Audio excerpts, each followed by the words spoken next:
పాత్రికేయ మిత్రులందరికీ నమస్కారం. గత 3 రోజులుగా అనంతపురం అర్బన్ ఎమ్మెల్యే ప్రసాద్ గారికి మా ఎన్టీఆర్ ఫ్యాన్స్కి మధ్య జరుగుతున్న వివాదం మీ అందరికీ మనందరికీ తెలిసిన విషయమే. అనంతపురం జిల్లాలో జరగాల్సిన ఈ ప్రెస్ మీటు హైదరాబాద్ దాకా రావాల్సి వచ్చింది. కారణం ఏమంటే, ఫస్ట్ అనంతపురంలో ప్రెస్ మీట్ పెడదాం అనుకున్నాము. పోలీసులు విపరీతమైన ఒత్తిడి వల్ల మీకు ప్రెస్ పర్మిషన్ కూడా లేదు, ఇవ్వం మేము, మీరు ఇక్కడ పెట్టడానికి వీలు లేదు అని చెప్పడం వల్ల ఆ అనంతపురంలో పెట్టాల్సిన ప్రెస్ మీట్ని కాస్త విజయవాడలో పెట్టుకుందామని చెప్పేసి అనుకున్నాం. విజయవాడలో కూడా సేమ్ పరిస్థితి. ప్రెస్ క్లబ్ దగ్గర పోలీసులందరినీ పెట్టేసి ఎవరిని పోనీకోకుండా ఉండే పరిస్థితికి వచ్చింది. సరే, దాని తర్వాత మిత్రులం అందరం కలిసి ఏం చేద్దాం, ఎట్లా చేద్దాం అనుకుంటే, ఇంకా ఏపీలో మిగతా డిస్టిక్లో ఎక్కడ ట్రై చేసినా కూడా దాదాపు ఇదే పరిస్థితి.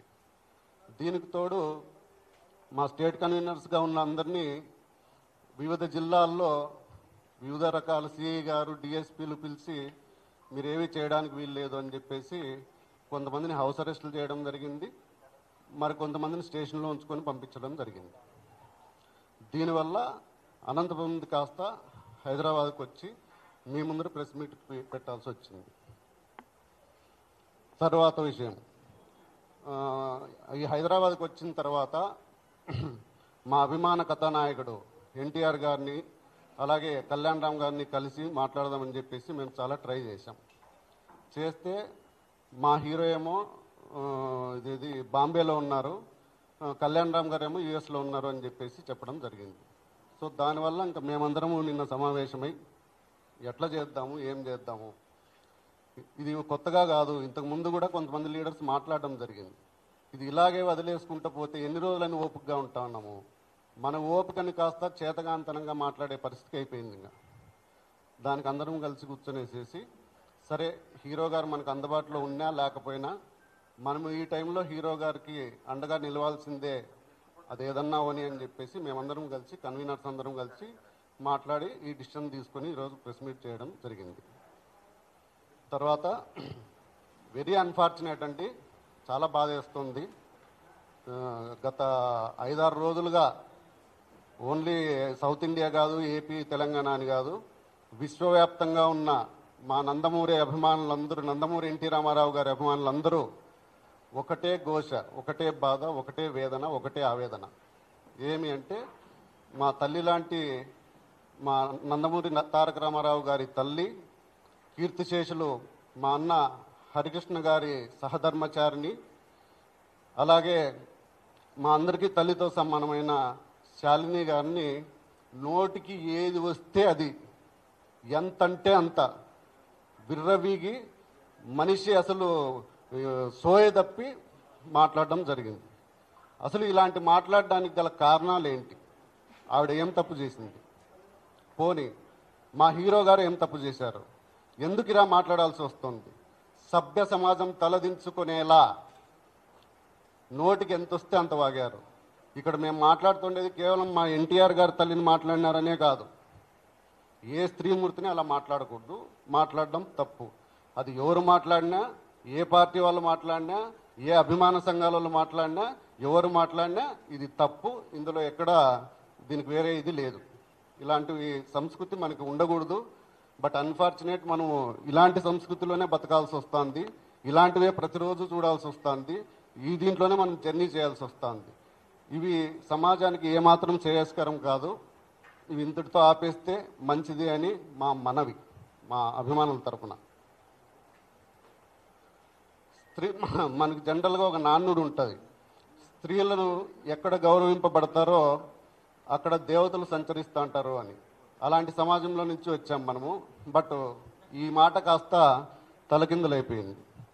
మా నందమూరి కుటుంబ సభ్యులు అయినటువంటి శాలిని అమ్మ గారిని ఇన్ని మాటలు అన్నా కూడా మేము ఇంకా ఎందుకు ఎంతో కొంత ఇదిగా ఉన్నాము అంటే, ఆ దగ్గుపాటి ప్రసాద్ అనేవాడి వెనకల మా నందమూరి తారక రామారావు గారు స్థాపించిన తెలుగుదేశం పార్టీ జెండా కనిపిస్తోంది. అందుకోసమే ఎంతో కొంత ఇదైంది. ఆ జెండా కాసేపు పక్కన పెట్టి వస్తే మా ఎన్టీఆర్ అభిమానుల తడాక ఏదో మేము చూపిస్తాం. తర్వాత ఈ ప్రసాద్ అనేవాడు మాట్లాడుతూ ఈ ప్రసాద్ అనే ఎమ్మెల్యే మాట్లాడుతూ ఆ వాయిస్కి నాకు సంబంధం లేదు, నాకు దానికి ఎటువంటి సంబంధం లేదు అని చెప్పడం జరిగింది. బట్ ఎవరితో అయితే ఈయన మాట్లాడాడో అదే ధను అనే అబ్బాయి కొన్ని మీడియా సంస్థలకు ఇచ్చిన ఇంటర్వ్యూల్లో మేము కూడా నైట్ చూసాం. అది ఆయనే క్లియర్ కట్గా ఎమ్మెల్యే గారే మాట్లాడుతూ పైగా నాకు నా కుటుంబానికి థ్రెటనింగ్ కాల్స్ వస్తున్నాయి, మళ్ళా వచ్చేసి ఇది ఫేక్ అని చెప్పేసి నువ్వు ప్రెస్ మీట్ పెట్టి చెప్పు అని చెప్పేసి వాళ్ళ భార్యకి, వాళ్ళ అన్నలకి, వాళ్ళందరికీ ఫోన్ కాల్స్ వస్తున్నాయి, నాకు ప్రాణహాని ఉంది అని చెప్పేసి చెప్పడం జరిగింది. దాని తర్వాత ఇంతకుముందు కూడా ఒకానొక సందర్భంలో మా నందమూరి తారక రామారావు గారు నా కట్టె కాలేంత వరకు నేను తెలుగుదేశం పార్టీలోనే ఉంటాను, తెలుగుదేశం పార్టీతోనే ఉంటాను, పార్టీకి ఎప్పుడు ఏ అవసరం వచ్చినా కూడా నేను రెడీగా ఉంటాను అని చెప్పడం జరిగింది. ఇదే కోవలో మేమందరము కూడా ఇటు ఫ్యాన్స్ కానీ అటు పార్టీని కానీ బ్యాలెన్స్ చేసుకుంటూ వస్తున్నాం. ఇది ఇప్పుడు కాదు, కొంతమంది నాయకుల పనితీరు వల్ల ఫ్యాన్స్కిను పార్టీకి గ్యాప్ వచ్చే ప్రమాదం ఉంది. సరే, ఇంతకు ముందు కొంతమంది మాట్లాడినా మేమందరం మాట్లాడుకొని ఎందుకులే సరేలే మళ్ళీ మరొక ఇష్యూ అవుతుంది ఎందుకులే అని చెప్పేసి మేము దాన్ని ఇచ్చేయడం జరిగింది. కానీ ఎప్పుడైతే మా తల్లిగారు సమానులైన శాలిని గారిని అన్నారో అప్పుడు మేము ఊరికే ఉండడం ఇది కాదు అని చెప్పేసి దీని మీద ఇంకా ఎవరూ మళ్ళా ఇలా మాట్లాడకూడదని చెప్పేసి కోరుతున్నాం. తర్వాత ఒకానొక సందర్భంలో ఎన్టీఆర్ గారు అలా చెప్పారు.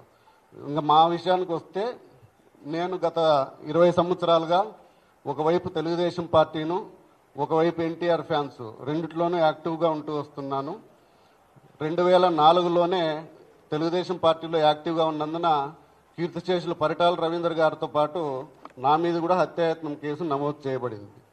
దాని తర్వాత మొన్న 2019 నుంచి 2024లో కూడా నా మీద మా నాన్నగారి మీద కేసులు బనాయించడం జరిగింది. ఇప్పుడు మా నాన్నగారి వయసు 72 సంవత్సరాలు.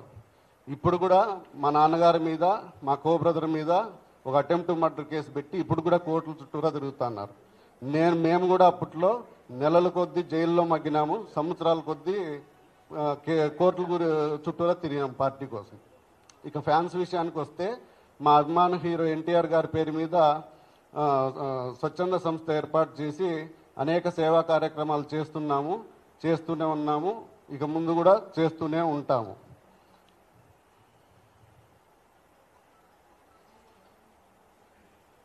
ఇక ఇప్పటికైనా సదరు దగ్గుపాటి ప్రసాద్ అనే పెద్ద మనిషి బుద్ధి తెచ్చుకొని చేసిన తప్పును ఒప్పుకొని బేషరతుగా అనంతపురం నడిబొడ్డున క్షమాపణ చెప్పాలని, అలా చెప్పని పక్షంలో రాష్ట్ర వ్యాప్తంగా కాదు ఆయన ఇచ్చేస్తూ పార్టీ నుంచి సస్పెండ్ చేయాలని చెప్తూ, అలా చేయని పక్షంలో రాష్ట్ర వ్యాప్తంగానే కాదు దేశవ్యాప్తంగా ఉన్న యావత్ నందమూరి అభిమానులందరూ కూడా ఎన్టీ రామారావు గారి విగ్రహాల దగ్గర నిరసన కార్యక్రమము ఇవన్నీ రాస్తారోకోలు కూడా చేస్తాం రాబోయే రోజుల్లో. అప్పటికీ చెప్పకపోతే మాత్రం దేశవ్యాప్తంగా ఉన్న ఎన్టీఆర్ అభిమానులందరికీ చలో అనంతపురం అనే పిలుపు ఇవ్వబోతున్నాం. వేలాదిగా ఈ దీంట్లో నందమూరి ఎన్టీ రామారావు గారి అభిమానులందరూ పాల్గొని నీ ఇంటిని ముట్టడిస్తాం, నీ ఇంటి ముందు ధర్నా చేస్తాం, నువ్వు సారీ చెప్పేంత వరకు నువ్వు బహిరంగంగా అనంతపురం బొడ్డున అభిమానులందరి సమక్షంలో సారీ చెప్పి నీ తప్పు ఒప్పుకునేంత వరకు మేము దీంట్లో ఎటువంటి రాజీ పడే ప్రసక్తే లేదని చెప్పేసి చెబుతున్నాం. జోహార్ ఎన్టీ రామారావు, జోహార్ హరన్న, జై ఎన్టీఆర్, జై జై ఎన్టీఆర్. నా పేరు నరేంద్ర చౌదరి, అనంతపురం అండి.